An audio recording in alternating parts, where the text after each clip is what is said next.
السلام علیکم سر. سر میرا آپ سے یہ سوال ہے کہ بیہیویئر اور کمیونیکیشن میں کیا ڈفرینس ہے؟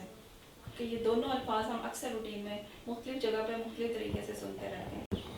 بیسیکلی جو تمام بیہیویئر ہیں وہ فارم آف کمیونیکیشن ہیں. کمیونیکیشن کا کوئی نہ کوئی فارم ہوتے ہیں.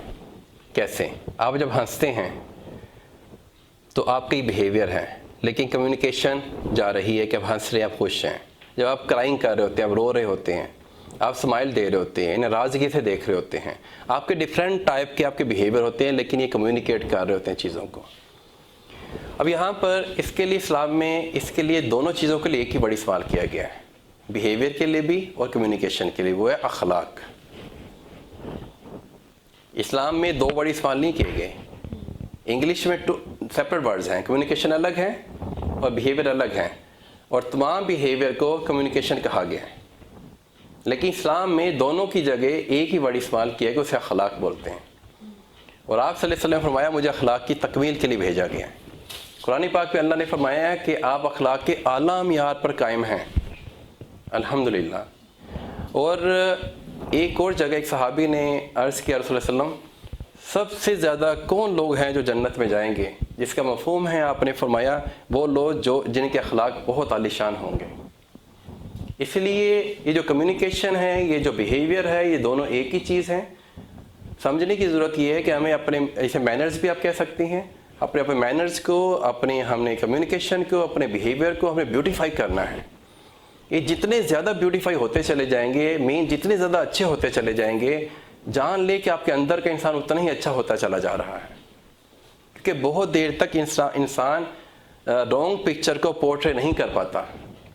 ایک مرتبہ وہ کوئی آپ کہہ لیں دکھلاوے میں کوئی کام کر لے گا، دوسری دفعہ کر لے گا، 10 دفعہ کر لے گا، لیکن 10 دفعہ وہ بھول جائے گا، کیونکہ اندر کا انسان باہر نکلنا ہوتا ہے. تو اس حوالے سے جو بیہیویئر ہے وہ آپ کے اندر کے انسان کی عکاسی کر رہا ہوتا ہے، اور یہی کمیونیکیشن بھی آپ کے اندر کے انسان کی عکاسی کر رہی ہوتی ہے. جیسے ایک بڑی فیمس کوٹیشن ہے، جو آپ سوچتے ہیں وہ آپ بولتے ہیں، جو آپ بولتے ہیں وہ آپ کرتے ہیں، جو آپ کرتے ہیں وہ آپ کی ہیبٹس، عادات بن جاتی ہیں. ہیبٹس کے مجموعے کو کریکٹر کہتے ہیں. Combination of habits is called the character. تو اس لیے یہ بات سمجھنا بہت ضروری ہے کہ اندر سے اپنی سوچوں کو پاکیزہ کرنا، پازیٹیو کرنا، اچھا کرنا، پھر اس سے آپ کی کمیونیکیشن بھی پازیٹیو ہوگی، آپ کا بیہیویئر پازیٹیو ہوگا.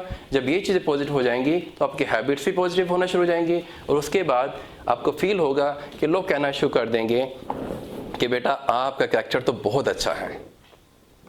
بیسیکلی آپ کے اندر کی سوچیں اور باہر کی آپ کا کمیونیکیشن اور بیہیویئر اچھا ہو گیا، اسی لوگوں نے آپ کو کہنا شروع کر دیا کہ آپ کا کریکٹر بہت اچھا ہے. اللہ میرا، آپ کا اور ہم سب مسلمانوں کے کریکٹر کو عالیشان کر دیں، ہماری کمیونیکیشن کو، ہمارے بیہیویئر کو عالیشان کر دیں، ہماری سوچوں کو پاک صاف کر دیں. یہ بہت امپورٹنٹ ہے. خوش نصیبی اس مسلمان کی جس کی سوچیں پاکیزہ ہیں اور اس کے اخلاق سے دوسرے لوگوں کو فائدہ پہنچتا ہے، وہ اچھے اخلاق کا مالک ہے. اس کی کمیونیکیشن سے، اس کے بیہیویئر سے لوگ خوش ہوتے ہیں، ناراض نہیں ہوتے. یہ بہت بڑی دولت ہے، بہت بڑی نعمت ہے اللہ کی طرف سے. اللہ مجھے آپ سب کو نصیب فرمائے.